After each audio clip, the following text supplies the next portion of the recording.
ఇప్పుడు హైదరాబాదులో అంటే నాగార్జున కుటుంబం మీద కొండా సురేఖ గారు చేసినటువంటి వ్యాఖ్యలు ఈ నేపథ్యంలో చూస్తే అంటే అన్కన్వెన్షన్ కూల్చివేత దగ్గర నుంచి గమనిస్తే ఒక విచిత్రమైన పరిస్థితి కనిపిస్తుంది. అదేంటంటే అక్కినేని కుటుంబం కాంగ్రెస్ కుటుంబంగా వ్యవహరిస్తూ వస్తోంది.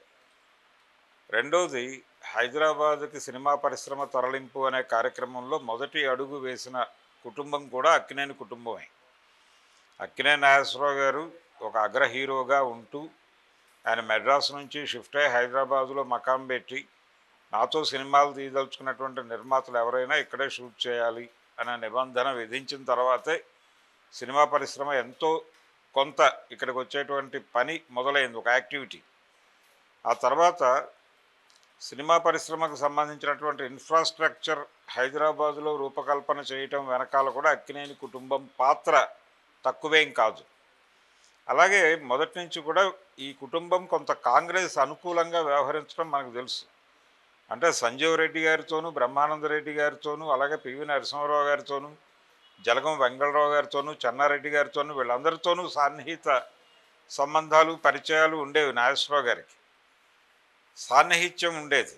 ఇలా సాన్నిహిత్యం ఉండటంతో పాటు ఎన్టీ రామారావు గారు రాజకీయాల్లోకి వెడుతూ సత్యం శివం షూటింగ్లో ఆయన అక్కినేని నాగేశ్వరరావు గారిని అడిగారు, నేను ఇలా పాలిటిక్స్లోకి వెళ్ళాలనుకుంటున్నాను, మీరు కూడా నాతో పాటు నడిస్తే బాగుంటుంది అంటే ఆయన సున్నితంగా తోసిపుచ్చాడు, మీరు వెడితే వెళ్ళండి, అయినా మీరు కూడా వెళ్ళటం కరెక్ట్ కాదు అనే పద్ధతిలో ఆయన అడ్వైజ్ చేస్తూ ఆపేసే ప్రయత్నం చేశారు. కానీ ఆయన ఆగలేదు, ఆయన వెళ్ళిపోయి ఆయన పార్టీ పెట్టేశాడు.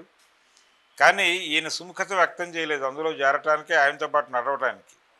కారణం ఈయన కాంగ్రెస్తో ఉండటమే. నిజానికి ఒక దశలో ఆయన మీద కొన్ని ఆరోపణలు ఉండేవి. అంటే ముఖ్యమంత్రులతో చాలా సన్నిహితంగా తిరుగుతూ నంది పురస్కారాలన్నీ తన సినిమాలకు వచ్చేటట్టు చేసుకుంటున్నాడు నాగేశ్వరరావు హైదరాబాదులో ఉండి అని ఇండస్ట్రీ మెడ్రాస్లో ఉన్న రోజుల్లో కొంతమంది సీనియర్ నటుల్లో అలాంటి అభిప్రాయాలు ఉండేవి. ఒకటి రెండు సార్లు ఒక సందర్భంలో మాత్రం ఎస్వి రంగారావు గారు సీరియస్గా దాన్ని మాట్లాడాడు ఓపెన్గా. అంటే హైదరాబాద్లో ఉండి ఆ కాంగ్రెస్ పార్టీకి చెందిన నాయకులందరితోనూ సన్నిహితంగా ఉండి నంది పురస్కారాలన్నీ తన సినిమాలకి డైవర్ట్ చేసుకుంటున్నాడు నాగేశ్వరరావు అనే మాట ఆయన ఓపెన్గానే అన్నాడు. అది పేపర్లోకి వచ్చేసిన మాట.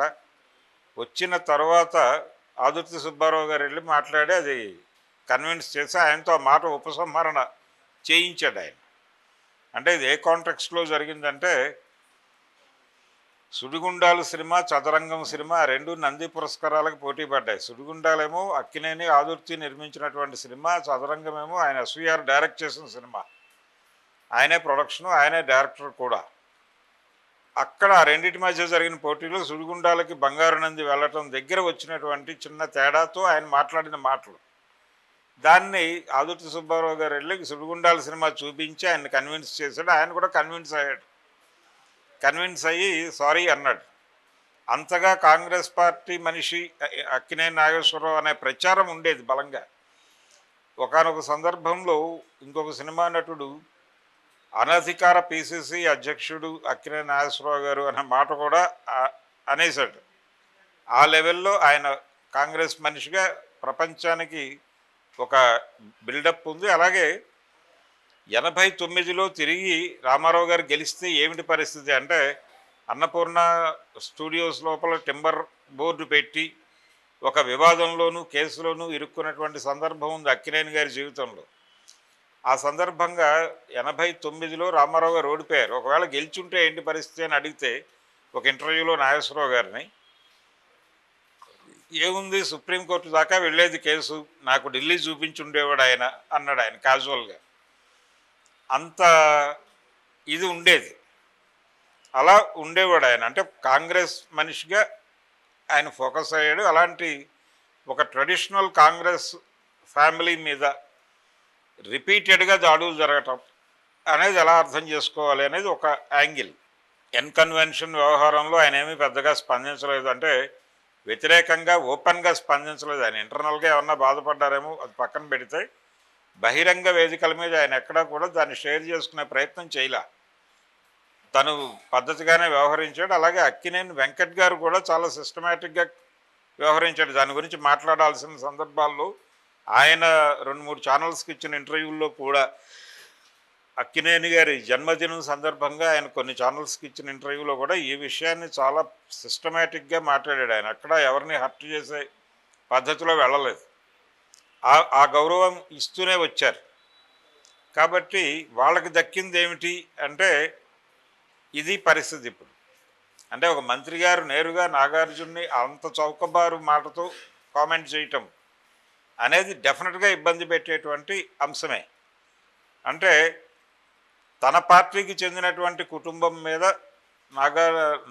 తన పార్టీకి అనుకూలంగా ఉన్నటువంటి కుటుంబం, నిజానికి తెలుగుదేశం పార్టీ అధికారంలోకి రావటము, రామారావు గారి వ్యవహార శైలి ఎలా ఉంటుంది, ఆయన ఆలోచన శైలి ఎలా ఉంటుంది, ఆయన ఏ విషయానికి ఎలా రియాక్ట్ అవుతారు, ఎలా యాక్ట్ చేస్తారు, దీనికి సంబంధించినటువంటి సమాచారం తెలుసుకోవటానికి అప్పటికి కాంగ్రెస్ పార్టీకి ఉన్న సోర్స్ అక్కినేని నాగేశ్వరరావు గారే అనే విషయం చాలామందికి తెలుసు, కొత్తగా చెప్పాల్సిన అవసరం లేదు. అలాంటి ఫ్యామిలీ మీద దాడి చేయడం సాంప్రదాయ కాంగ్రెస్ వాదుల మీద జరుగుతున్న దాడిగా భావించవచ్చా అని తెలంగాణలో ఒక సెక్షన్, కాంగ్రెస్ పార్టీలో ఉన్నటువంటి ఒక సెక్షన్ అనుకుంటున్నమాట వాస్తవం. ఆల్రెడీ వాళ్ళు సోషల్ మీడియాలో పోస్టుల రూపంలో తమ అభిప్రాయాలు వ్యక్తం చేసే పని మొదలుపెట్టేశారు. అంటే దీనిలో ఒక డిఫరెంట్ యాంగిల్ ఏంటంటే, ఇప్పుడు అధికారంలో ఉన్న ఆ రోజున తెలుగుదేశం వర్సెస్ అక్కినేని నాగేశ్వరరావు గారు, ఎన్టీఆర్ గవర్నమెంట్ వర్సెస్ అక్కినేని నాగేశ్వరరావు గారు గొడవ, అన్నపూర్ణ స్టూడియోస్ టింబర్ ఎస్టేట్ గొడవ. అన్నపూర్ణ స్టూడియోస్ సినిమాల కోసం తీసుకుని మీరు అందులో టింబర్ ఎస్టేట్ ఎలా పెడతారు అని కదా ఆయన మీద నోటీసులు జారీ చేసింది రామారావు గారి ప్రభుత్వం.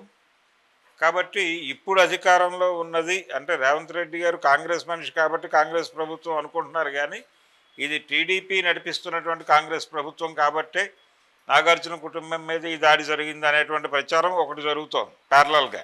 ఇలా రాజకీయ పరంగాను రకరకాలుగాను ఈ ఈ వివాదం కొండా సురేఖ వర్సెస్ నాగార్జున అనేటువంటి వివాదం అనేక షేడ్స్ అనేక రూపాలు సంతరించుకుని ముందుకెడుతున్నటువంటి విచిత్రం మనకు కనిపిస్తోంది ఇప్పుడు.